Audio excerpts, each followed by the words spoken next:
Hello friends, मैं study 91 channel से नितिन गुप्ता आप सबका बहुत बहुत स्वागत करता हूं। दोस्तों, आज का जो हमारा टॉपिक होगा ये पार्ट 2 होगा। ठीक है, तो आप ध्यान दीजिएगा।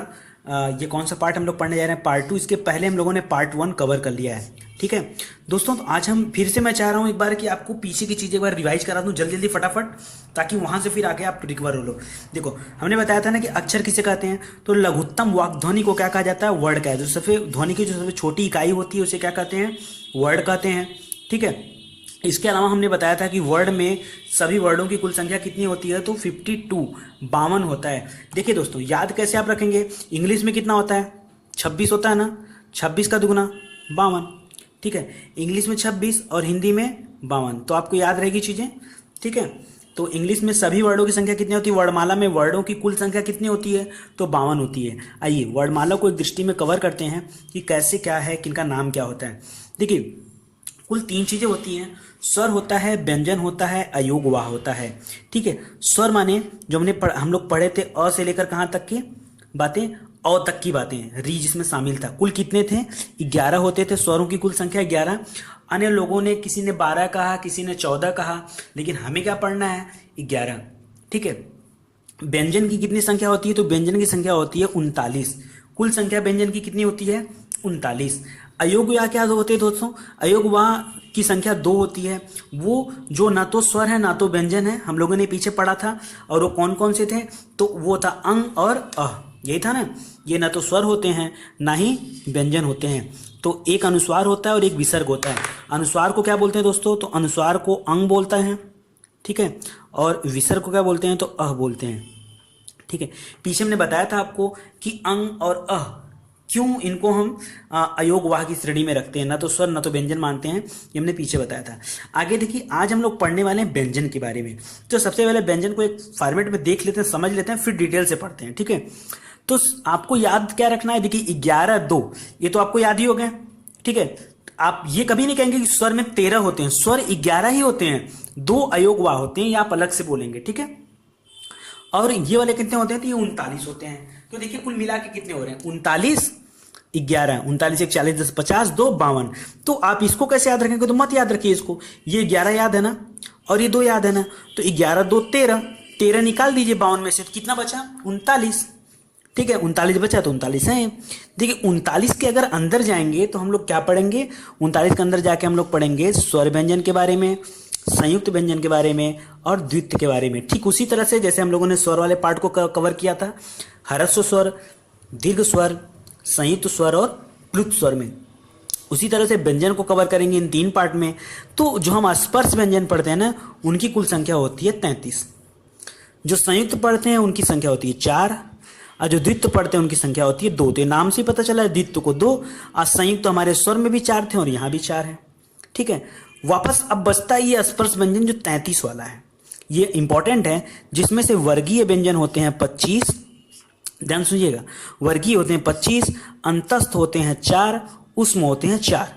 ठीक है, चलिए बिल्कुल घबराइए मत दोस्तों, चीज़ें मैं आपको इतने अच्छे से याद कराऊंगा ना कि आप भूल ही नहीं सकते। देखिए, स्वर वर्ड के बारे में फिर से बार रिवीजन करा दूं आपको। 11 हमने कुल संख्या इसका बताया था। ठीक है, और इन्हें मूल अक्षर भी कहा जाता है। वैसे हमने पढ़ा था कि मूल अक्षर कुल कितने होते हैं, 4 होते हैं ना। क्या क्या पढ़ा था, अ पढ़ा था, छोटा ई पढ़ा था, छोटा ऊ पढ़ा था और री पढ़ा था, ये 4 होते हैं मूल। इसके अलावा जो बचे हैं वो क्या है, और आगे हैं, आगे आ जाएंगे। ठीक है, अलग अलग जगहों पे। ठीक है, जैसे ये 4 हो गए मूल, और देखिए ये जो मैंने गोल हम बना रहा हूँ, ये वाले और ये वाले, ये हो जाते हैं दीर्घ। बचे ये वाले चारों एक साथ, तो ये हो जाते हैं संयुक्त। तो कुल हमारे बट गए 3 टाइप। और जो प्लुत होता है तो ओम, वो अलग ही है। ठीक है, अ को हमने बाहर कहा था कि शहीद वर्ड है, ये आपको याद रखना है। तो कुल 11 हमें याद रखना है, कुल 11 हमारे सामने अवेलेबल है। देखिए व्यंजन के बारे में आइए जानते हैं। तो व्यंजन के बारे में पहले आप व्यंजन को लिख लीजिए, क से लेके म तक, क ख ग घ छ छ ज ञ ट ठ ड थ थ न प प म। ठीक है ना, उसके बाद ये तो हो गए 5 5 5 ऐसे 5 ऐसे 5 ऐसे 5 ऐसे, चारों तरफ से 5 5 है। ठीक है, और ये देखिए 4 पार्ट में आ जाएंगे, य र ल व स ख स ह, और इधर देखिए नीचे छत्रज्ञ और स्र। ठीक है, तो ये हो गए हैं 2, ये दोनों कौन कौन से हो गए, ये 3 पार्ट में, 4 पार्ट में, 4 पार्ट में। ठीक है, अब देखिए इनके पढ़ने का तरीका क्या होता है। ये देखे ना, जो आप किसी वर्ड का जो इधर पहला वाला भाग है, इसको हम लोग पढ़ते हैं वर्ग। तो ये कौन से वर्ग में है? ये क ख ग घ जो है ना, ये क वर्ग में आता है। ये कौन से वर्ग में है? तो ये च वर्ग। दोस्तों वर्ण नहीं कर रहा हूं मैं, वर्ग ग कर रहा हूं, ग से गमला, ठीक है। फिर ट वर्ग है, फिर त वर्ग है, फिर प वर्ग है। तो अलग अलग वर्ग हो गए। तो वर्गों की संख्या कितनी होती है? तो वर्ग होते हैं दोस्तों 5। इन वर्गों में कुल हर में 5 5 हैं, तो 5 पच्चे 25, यानी वर्गीय व्यंजन टोटल कितने होते हैं? कुल वर्गीय व्यंजन तो 25। और कितने वर्ग होते हैं? तो 5 वर्ग होते हैं। आपसे एग्जाम में क्वेश्चन बहुत घुमा के पूछता है दोस्तों। हिंदी व्याकरण है, और हिंदी ऐसी चीज़ है ना कि अगर आप एक बार दिल से पढ़ लोगे ना, पूरा जीवन आपको याद रहेगा। और ये जो आप फाइट करते हो ना, जो टॉपर होते हैं ना, वो किसी, देखिए ऐसे सब्जेक्ट में ही लोग टॉपर होते हैं। देखिए मैथ हर आदमी उतना ही करता है, कॉमन होता है, ठीक है, हर चीज़ में। लेकिन जो अच्छा हिंदी करता है ना, वो फाइट से बाहर हो जाता है, मतलब कि एकदम दूर, कट ऑफ से बहुत दूर होता है। उसको कट ऑफ से मतलब ही नहीं होता है। कट ऑफ माने क्या है? कट ऑफ माने जो मिनिमम मार्क्स है उसे कट ऑफ बोलते हैं।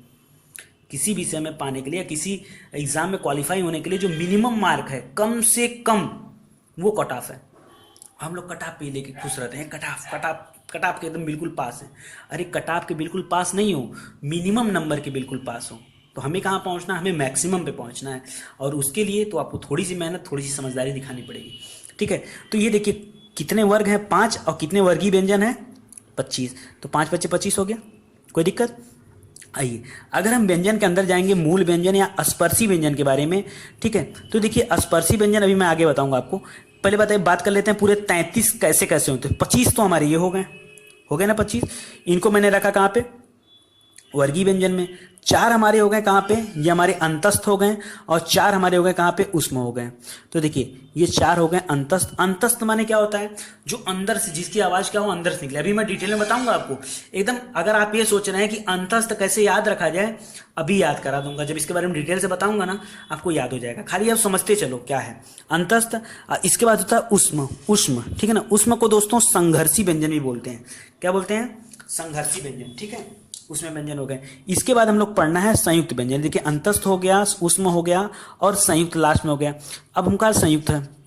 संयुक्त क्या होगा? जो छ है, त्र है, ज्ञ है और स्र है, तो ये संयुक्त व्यंजन होते हैं, ठीक है। इसके अलावा दोस्तों ये तो हो गए टोटल। जब आप इनको जोड़ोगे ना, तो देखिए 25 है, ठीक है, और 4 ये 25 4 29, ठीक है, 29 और 4 33। तो यहां तक हमारे क्या हो गए? 33 हो गए, ठीक है। इसके बाद ये जो 4 बची है संयुक्त, ठीक है। तो 33 और 4 37। अब 2 हमको और चाहिए, क्योंकि 39 जाना है ना। उन 2 कौन से होंगे? वो 2 होते हैं द्वित्व। द्वित्व या द्विगुण, इनको कई नामों से जानते हैं। द्वित्व जानते हैं, द्विगुण जानते हैं, नए आगत वर्ण जानते हैं, उत्क्षिप्त जानते हैं, उत्सृप जानते हैं, कई नाम है इनका। तो ये सारे नाम आप याद रखेंगे। द्वित्व, द्विगुण, नए आगत वर्ण, उत्क्षिप्त वर्ण या उत्सृप वर्ण, ठीक है। जिनका निर्माण दोस्तों अपभ्रंश भाषा से हुआ है, और इनकी संख्या 2 है। एक देखिए ड है, ड के नीचे पॉइंट लगा हुआ है। एक ढ है, ढ के नीचे पॉइंट लगा हुआ है। इनको कहा जाता है ऊपर की ओर फेंका हुआ, ठीक है। इनको कहा जाता है ऊपर की ओर फेंका हुआ। देखिए दोस्तों इनका एग्जाम कैसे होता है, कैसे मतलब इनका काम आता है। जैसे अगर मैं लिखूँ, आपको लिखूँ, मैं लिखिए आप डिब्बा, ठीक है ना। तो आप क्या लिखेंगे? ड लिखेंगे, आधा ब पूरा ब, डिब्बा। डिब्बा हो गया। लेकिन मैं आपको लिखूं, बोले कि घोड़ा लिखिए, तो आप घोड़ा अड़ा, तो इसको पढ़ते हैं, तो क्या घोड़ा ऐसे लिखा जाएगा? घोड़ा तो ऐसे होगा नहीं। तो घोड़ा के लिए आप क्या लिखते हो? घो लिखते हैं, और ये वाला लगा था ये, इस वाले ड़ का एग्जाम दे लेते हैं। जबकि ये वाला ड़ जो है, ये हमारे वर्णमाला में आता ही नहीं है।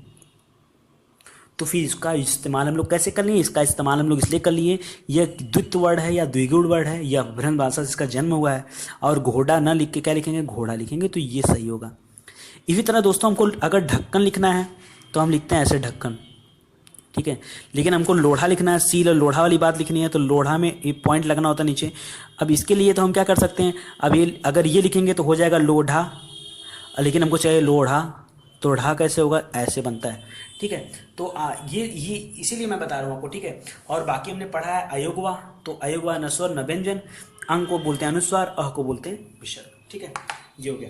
चलिए अब डिटेल से देखते हैं इसके बारे में खूब अच्छे से, और ताकि चीज़ें आपको और बेहतर ढंग से समझ में आ जाए। आइए सबसे पहले बात करते हैं कि व्यंजन वर्ण क्या होता है। तो देखिए जिन वर्णों का स्वतंत्र अस्तित्व नहीं होता है, मतलब उनको मदद चाहिए किसी न किसी की, जो हमेशा स्वर वर्णों की सहायता से ही बोले जाते हैं, उन्हें क्या कहते हैं? व्यंजन वर्ण कहते हैं। व्यंजन वर्णों की मूल संख्या 33 और कुल संख्या 39। ठीक है, 38 बाई मिस्टेक हो गया था, 39 है, ठीक है ना। व्यंजन वर्ण के भेद कितने होते हैं? ठीक है, तो व्यंजन वर्ण के कुल कितने भेद होते हैं? कुल 6 भेद होते हैं, जो हमने पढ़ा पीछे। देखिए, जिसमें से एक स्पेशल है, इधर उसको अलग रखिएगा। देखिए, एक स्पर्श व्यंजन, एक अंतस्थ व्यंजन, एक उष्म व्यंजन, एक संयुक्त व्यंजन, एक द्वित्व या द्विगुण, नए आगत वर्ण, उत्क्षिप्त उत्क्षिप्त, कुछ भी कहिए, ठीक है ना। ये सारे हैं। हमने इसको पढ़ा क से लेके म तक। अंतस्थ को पढ़ा य से य र ल व, उष्म को पढ़ा स ख श ह, संयुक्त को पढ़ा छ त्र ज्ञ और स्र, अद्वित्व में पढ़ा ये 2 वर्ण। और वैदिक में क्या है, इसका इस्तेमाल अब नहीं किया जाता है, इस तरह से बनता है। अक्सर रामायण वगैरह जब देखेंगे आप तो उसमें लिखा होता है, रामचरितमानस या रामायण उठा के जब पढ़ेंगे उसमें वैदिक वर्ड मिलता है और इसका आकार कुछ इस तरह से होता है। ठीक है दोस्तों, क्लियर आ रहा है? आइए अब चलते हैं आगे डिटेल से देखने की कैसे इन वर्डों का इस्तेमाल किया जाता है। ठीक है, दिख रहा है आपको? आइए बात करते हैं स्पर्श व्यंजन की। अब हम पढ़ने जा रहे हैं व्यंजन को। तो स्पर्श व्यंजन हमने पीछे बताया था आपको, आइए वहां से कुछ कोरिलेट करके समझते चलिए। कह रहा है जिन वर्डों के उच्चारण में, यानी जो वर्ड हम बोल रहे, वर्ड माने क्या, जो अक्षर हमारे मुख से निकल रहे हैं उनके उच्चारण में कंठ मतलब हमारा गला, तालु। अच्छा देखिए, इसको कैसे आप याद रखेंगे? देखिए, सबसे पहले आप अपना हाथ अपने गले पे ले जाइए गले पे, गला ना, तो एक आवाज होती है जो हमारे कंठ से निकलती है, गले से। फिर उसके थोड़ा सा ऊपर आएंगे ना तो तालु है। तालु मतलब जो घंटी लटक रही होती है ना, वो तालु होता है। तो वहां एकदम पास में जहाँ पे घंटी के बाद वाला जो हिस्सा हो तालु होता है, ठीक है ना। तो तालु। कंठ के बाद किसका नंबर आएगा? अच्छा, कंठ के बाद होठ का नंबर आएगा क्या? नहीं। कंठ के बाद दांत का नंबर आएगा क्या? नहीं। आप अपना हाथ गले में रखे हो ना, गले से जब ऊपर आएंगे तो क्या आएगा? तालु। तालु से जब और आगे बढ़ेंगे तो कहाँ आएंगे? मूर्धा। मूर्धा माने क्या होता है? जीभ। मूर्धा माने क्या होता है? जीभ। जीभ को जब उल्टा किया जाता है तो वहां से एक मूर्धा वर्ड बनता है। तो पहले कंठ, फिर तालु, फिर मूर्धा। कोई दिक्कत दोस्तों? फिर दंत, मूर्धा के बाद दांत, और दांत के बाद होठ। तो ये बिल्कुल सीरियल है, ये घबराने वाली कोई बात नहीं कि रटे कैसे, मत रटिए, बिल्कुल मत रटिए। आप अपने हाथ को एक एक कदम आगे बढ़ाइए। ठीक है, कदम मतलब एक एक पॉइंट आगे बढ़ाइए। कंठ, तालु, मूर्धा, दंत और ओष्ठ आदि का अधिक प्रयोग किया जाता है और इन्हीं के लिए इसके क्या बोलते हैं? इसे स्पर्श व्यंजन कहा जाता है, क्योंकि इन्हीं के स्पर्श से, इन्हीं के सहयोग से ये अक्षर हम बोल पाते हैं। चलिए एक मजेदार बात बताता हूं आपको, जरा बिना होठ सटाए प बोल के देखिए तो, पापा बोलिए। आपका दोनों लिप आपस में टच नहीं होना चाहिए, और पापा बोलिए आप, बोलिए। नहीं आ रहा? नहीं आएगा, क्योंकि वो इसीलिए तो इसका नाम रखा गया स्पर्श व्यंजन। क्या समझे?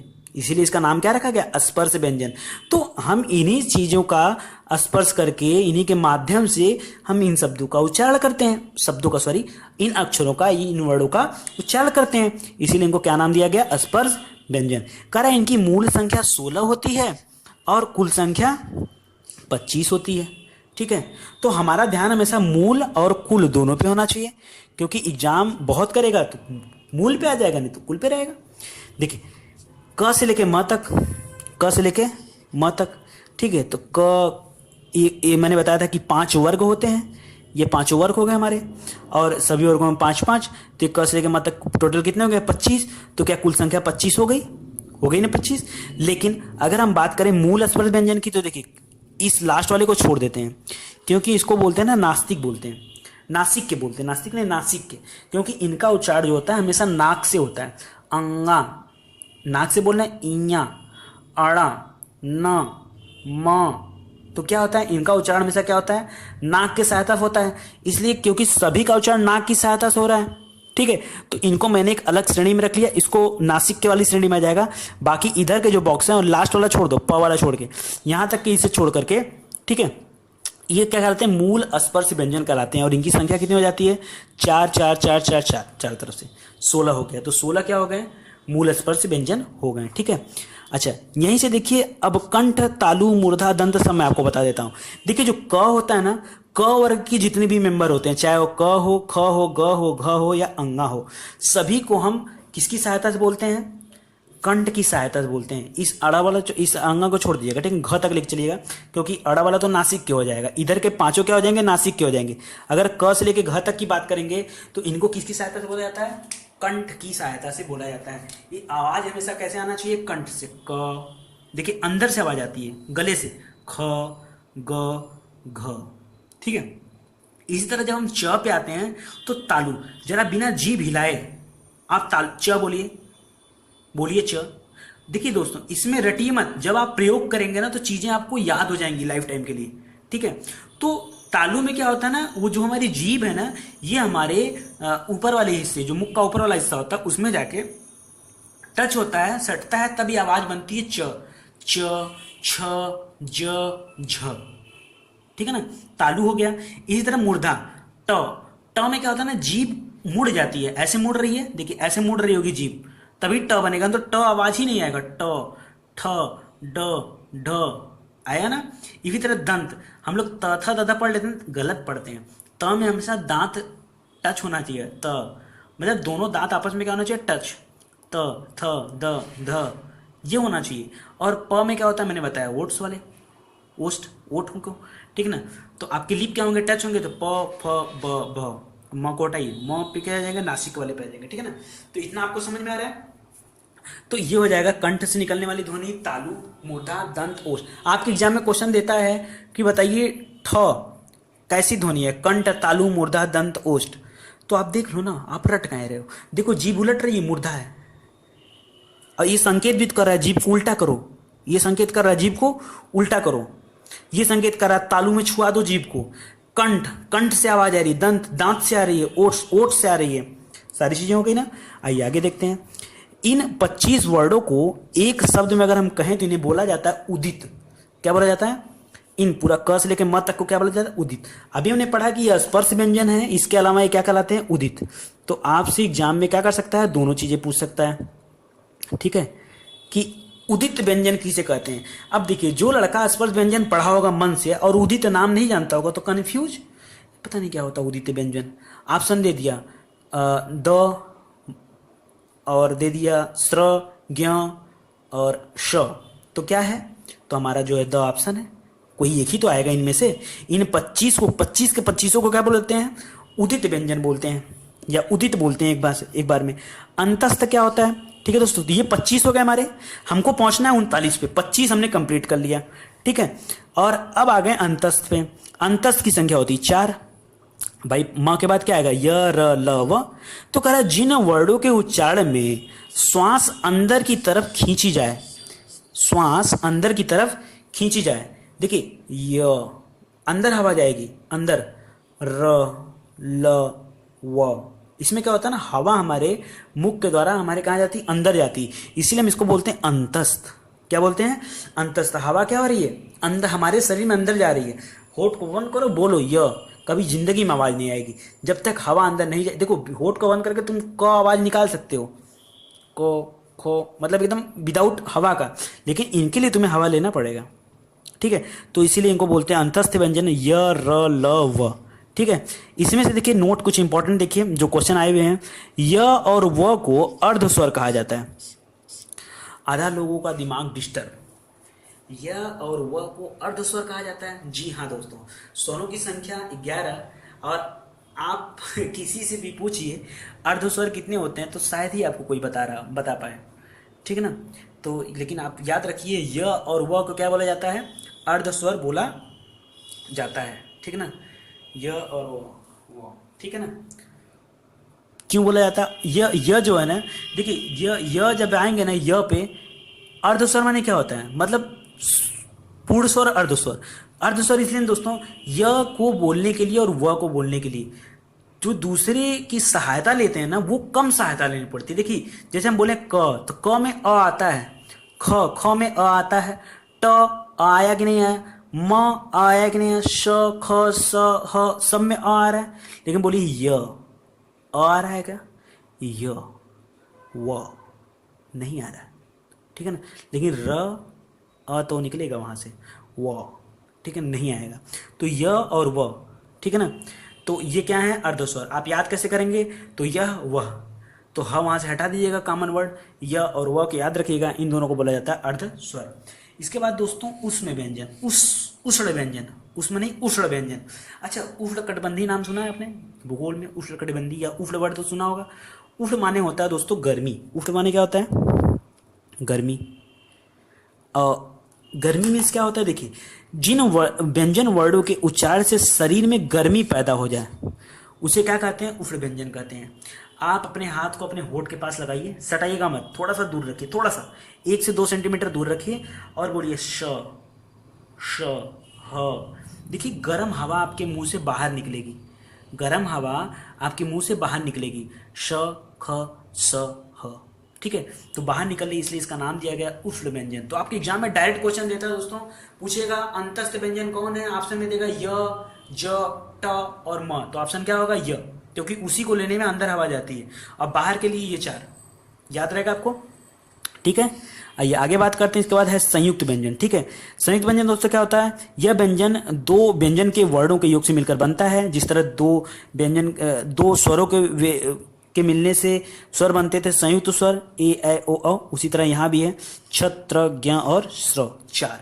तो देखिए 25 हमने पढ़ा स्पर्श व्यंजन के बारे में, 4 हमने पढ़ा किसके बारे में, अंतस्थ के बारे में, और 4 पढ़ा इसको। तो 25 4 29 4 33, ठीक है ना। और 4 हम ये पढ़ लेंगे तो 33 4 क्या हो जाएंगे हमारे 37, ठीक है ना। और 2 हम पढ़ लेंगे द्वित्व वाले, तो द्वित्व वाले तो आपको याद ही हो गए होंगे, जो घोड़ा वोड़ा वाला था, ठीक है ना। तो द्वित्व वाले तो हो जाएंगे 39, ठीक है। तो आइए पहले संयुक्त तो पढ़ लेते हैं, इसके बाद आगे देखते हैं, ठीक है दोस्तों। देखिए तो बात करते हैं द्विगुण व्यंजन की, ठीक है। द्विगुण व्यंजन की बात करते हैं, द्विगुण वाला पहले देख के खत्म कर देते हैं। अच्छा एक चीज़ मैं आपको बता दूं, ये आपको बता दूं ना, क्या बोलते हैं यहाँ पे जो छत्र ज्ञ और स्र था ये वाला, ठीक है, कि इसका डिटेल कैसे पता चलता है कि कौन किससे मिलकर बनाया, क्योंकि कभी कभी एग्जाम में भी क्वेश्चन आ जाता है, ठीक है। ये देखिए यहाँ पे मैंने लिखा हुआ है, ध्यान से देखिए अगर आपको छ बनाना है, छत्री वाला छ, तो आधा क और षटकोण वाला स, ये दोनों जब मिलते हैं ना तो छ बनता है छत्री वाला। तो ध्यान दीजिएगा यहाँ पे, ये कंफ्यूज करता है, ठीक है, कि कौन सा वाला। कभी लोग बड़े वाला सा लगा देते हैं, छोटा सा लगा देते हैं, नहीं, यहाँ पेट वाला सा लगेगा श, ठीक है ना। तो उससे बनेगा क्या आपका छत्री वाला। त्र बनाना है तो आधा त रहेगा और र रहेगा, तो बन जाएगा क्या त्र।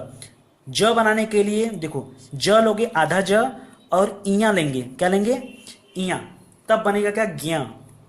स्र के लिए बड़ा वाला स और र, ठीक है ना, बड़ा वाला स लेकिन आधा स रहेगा, ठीक है ना, और र, तो क्या बन जाएगा आपका स्र। तो ये आप याद रखिएगा, चारों इंपॉर्टेंट हैं, और एग्जाम में क्या करता है, बहुत जब कंफ्यूजन वाला टॉपिक बनाना पड़ता है दे देता है, और आप श्योर गलती करेंगे, उसमें ऑप्शन ऐसा दे देगा कि आप श्योर गलती करेंगे। तो इसको एक बार याद कर लीजिएगा बेहतरीन ढंग से। देखिए कुछ चीज़ें मैं आपको ट्रिक्स बता सकता हूँ यहाँ पे, जैसे आप इसके लिए इसको याद करना चाहते हैं। देखिए यहाँ भी श्र में ऐसा बनता है गोला, और हमको श्र में भी, तो आप एक ट्रिक रखिए कि श्र में बनाना ही है, और श्र बोलना है तो र आ ही रहा है, तो पहला आधा रहेगा फिर पूरा रहेगा। ज्ञ में इया, देखिए ज्ञ कैसा जैसा है, ज जैसे दिख रहा है ना, तो ज आएगा आधा और उसके साथ रहेगा इया। त्र में देखिए त र की तरह दिख रहा है, तो त आधा रहेगा और र पूरा रहेगा, ठीक है ना। तो ये देखिएगा छत्री में छ, तो छ को बनाइएगा क, ठीक है ना, छ और पेट वाला स, तो ये हो जाएगा, ठीक है ना दोस्तों। आइए आगे बातें करते हैं। आप इधर देखिए, अब हम बात कर रहे हैं द्विगुण व्यंजन की। तो कह रहा है जिन व्यंजन वर्डों में 2 व्यंजन वर्डों के गुण पाए जाते हैं उन्हें द्विगुण व्यंजन कहते हैं। जैसे मैंने बताया यही दोनों, ठीक है, तो इसमें दोनों पाए जाते हैं इसलिए इसको ऐसे बोलते हैं। द्विगुण व्यंजनों को कई नामों से जाना जाता है, ठीक है, जैसे उत्क्षिप्त व्यंजन, आगत व्यंजन, निर्मित व्यंजन, ठीक है। इसके अलावा उत्सृक्त व्यंजन, नए आगत वर्ण, ये सब किसका नाम था, द्विगुण का ही नाम है। एक दोस्तों नया है वैदिक व्यंजन, ठीक है, तो इसको भी देख लीजिए वैदिक व्यंजन को। ये क्या होता है, जो व्यंजन वर्ण केवल वेदों तक ही सीमित रह गया, केवल वेदों में इसका उपयोग मिलता है या पुराणों में मिलता है, ठीक है, तो वहाँ पर हिंदी में जिसका प्रयोग नहीं होता है वैदिक व्यंजन कहलाते हैं। ये अलग से है, ठीक है, ये उसमें शामिल नहीं है, ठीक है, इसको शामिल कर लेंगे तो 40 हो जाएगा। तो इसको इस तरह बनाया जाता था, ठीक है। देखिए एक अलग से भी होता है, एक लुंठित ड होता है, एक लुंठित र होता है, ठीक है, इसे लुंठित ड या लुंठित र कहते हैं। मराठी भाषा में आज भी इसका प्रयोग हो रहा है इस तरह के शब्द का, ठीक है। कुछ चीज़ें और देख लीजिए दोस्तों, इस तरह ये वाला बता रहा था, इनको लुंठित ड या लुंठित र कहते हैं। मराठी भाषा में इस्तेमाल इसका अभी भी हो रहा है, लेकिन हमारे हिंदी में इस्तेमाल नहीं किया जाता है। अगर हम बात करेंगे कि कुछ फारसी शब्द हैं जो हमारे हिंदी भाषा में इस्तेमाल किया जाता है, तो वो कितने हैं? वो 5 शब्द हैं। तो अगर ये आप पढ़ लिए ना, तो आप किसी शब्द को देख के बता सकते हैं कि लोग रटते हैं ना कि फारसी शब्द कौन से हैं, आप नहीं रटोगे। जब आपको ये पता चल जाएगा कि फारसी से कौन सा शब्द लिया गया है, तो आप तुरंत देख के बताओ। जैसे देखिए 5 शब्द लिए गए हैं फारसी से। एक इस तरह का क, पॉइंट लगा होता है, ख, और ये हो गया ग और ज और फ। ये 5 शब्द लिए गए हैं, ठीक है। तो ये पांचों आप याद रखिए। जिसके नीचे भी पॉइंट लगे हैं ना, वो क्या है? फारसी। वो क्या है? फारसी से लिए गए। इसी तरह तुर्की भाषा से लिए गए 2 शब्द हैं, ये जो उच्छिप्त वाले थे हमने पढ़े हैं, ठीक है। ये तुर्की भाषा से लिए गए शब्द हैं 2, ठीक है। इसके अलावा अंग्रेजी भाषा का एक शब्द है। क्वेश्चन आता है हिंदी भाषा में अंग्रेजी भाषा का कौन सा वर्ड छिपा है? तो क्या है? औ। इसको पढ़ते हैं औ, औ को पढ़ते हैं औ, ठीक है। तो ये अब आज के लिए इतना ही दोस्तों, ठीक है। अभी हमने देखिए जो कवर किया है, ये सिर्फ ये कवर किया है कि किसके आधार पर? उच्चारण के आधार पर स्वर और व्यंजन को कैसे हम लोग कैटेगराइज करें, कैसे हम लोग पढ़ें, वो सारी चीज़ें हम लोगों ने कवर किया है। तो आप इसका नोट्स तैयार कर लीजिएगा, ध्यान से पढ़ते हुए वीडियो को पॉज करिए, आराम से लिखा करिए, हैं, और याद कर लीजिए। और अगले वीडियो में दोस्तों हम लोग दोनों चीज़ें एक साथ कवर कर दूंगा, संवेग और तारत्व को एक साथ कवर कर दूंगा, ठीक है। तो बहुत बहुत धन्यवाद आपका दोस्तों, थैंक यू वेरी मच। और हाँ, चैनल को सब्सक्राइब करना मत भूलिए, वीडियो को शेयर करिए, और वीडियो पर अगर ऐड आता आपको दिखता है, ठीक है, तो ऐड पे क्लिक जरूर करिए। बहुत बहुत धन्यवाद दोस्तों, थैंक यू।